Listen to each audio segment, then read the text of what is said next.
was talking to this guy recently, and he was telling me all of these health issues that he had, and how he had diabetes, and he had hemorrhoids, and everything was going wrong for this guy. And his dad had passed away not too long ago. He had to take care of his mom, and his mom wasn't doing too well. And he was telling me how he's been praying to God for him to, asking God to take away all of these things that are going wrong so that he's able to take care of his mom better. And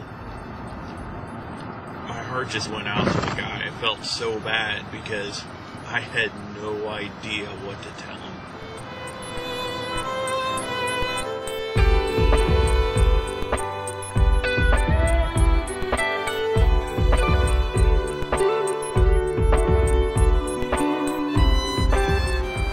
I mean, the guy was pouring his heart out, telling me that he just didn't understand why God wasn't answering his prayer.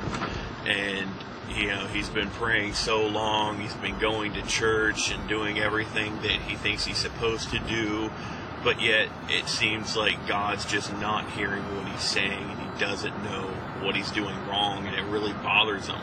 And he's telling me all this, asking me why. Why is all this happening? Why is God sitting by not doing anything about it? And I'm like reaching through my brain trying to find out everything, because I want to tell the guy something comforting, something uplifting, that it's all going to be all right, but at the same time I don't want to lie to the guy, because that's not going to help either. I mean, sure, I can give him a little bit of hope for right now, but eventually it's all going to pile up more, and he's going to come crashing down, and he's still going to be asking why. And so it got me thinking of why. Why does all this happen? It's a legitimate question. I see a lot of it going on right now. People asking, why does God let bad things happen to essentially innocent people? And I'm seeing a lot of Christians responding with answers that I really don't see as very helpful, and answers that I really see as very bothersome, at least to me. I see a lot of Christians taking the whole thing and breaking it down and trying to say that, oh, well, as a society, we've removed God, and now all of a sudden we expect him to do something after we've told him that we don't want him. Or people saying God only goes where he's wanted. And I don't think that's a very valid answer. Actually, I really think that's an incredibly destructive answer, because people who are hurting are asking these things, and our response is saying, well, it sucks because you did this to yourself. I know we're all supposed to be on the same team, but the God that I follow, I don't see him being like that. Because if he is, I'm in trouble. Everybody's in trouble, because we all screw up at one point or another, and it's essentially saying, well, as soon as you turn your back on God, he turns his back on you. But at the same time, when we're just about to get somebody to say the sinner's prayer, we're like, oh, God's always been there reaching out to you, wanting you to turn to him. But when you turn to him just because you're in trouble, he wants none of it. I don't think it adds up.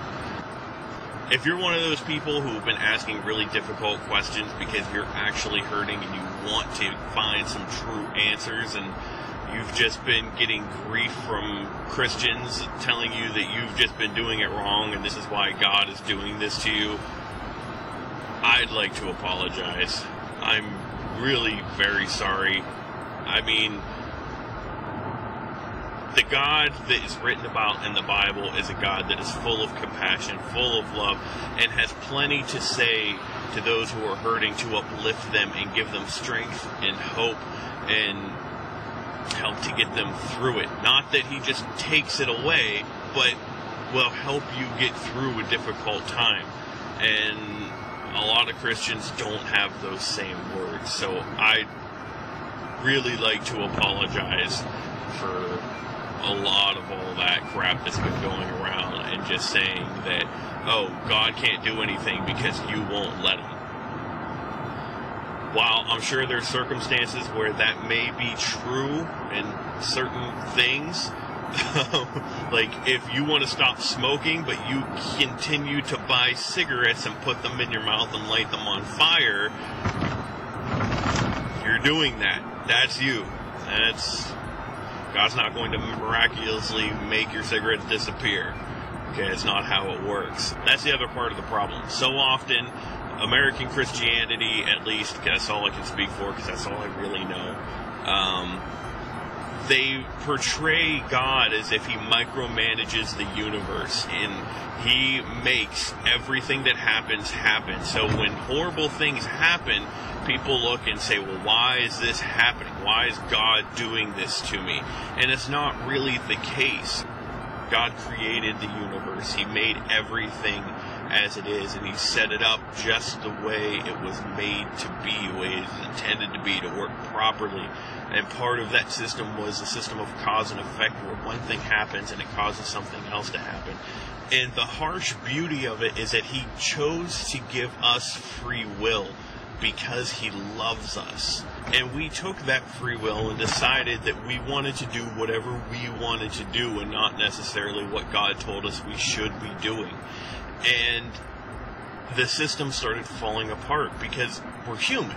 We have limited knowledge. We think we know everything, but we really don't. And we choose not to trust God and take our lives into our own hands and do what we want with it. And then when everything falls apart, we turn back to God and say, here, fix it. I broke it. Like a little kid with their toy on Christmas, you know, they play with it, they broke it, they turn back to their parent, I broke it, fix it, make it right again. And sometimes God does choose to fix it. Sometimes he chooses to put it back together for us because it's part of what he has planned. Sometimes he doesn't. Sometimes he says, we're going to get through this. It's going to be okay, but you can't have it back. And then, as a child does, we sometimes throw a temper tantrum about it and get really upset. And I know a lot of people are going to give me grief right now because you might say, well, what about in the cases of where lives are lost and you can't just, God shouldn't just let that happen. But that comes back again to expecting God to micromanage the universe. He gives us free will. We have our own choices to do as we please.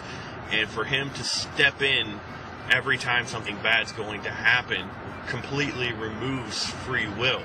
We want him to do that in the cases of lives being lost and innocent people being killed. But when it comes to our personal space and privacy, we just say, no, leave it as it is. I can handle myself. I'm good. I think we still don't understand who God is. And we make a whole lot of assumptions. And I'm okay with not understanding who God is. Because I would hope to be following somebody that's a whole lot better than I am. And I still don't really fully understand myself. So it's alright. In the meantime, I just try to do the best thing that I can. Try to follow God the best way that I can. And I understand that other people who are saying things that I disagree with about God are doing the same thing. And I understand that. And I don't condemn them or, I get that we're all on the same team in the end. And maybe they're partially right. Maybe I'm partially right. Maybe we're all completely 100% wrong. But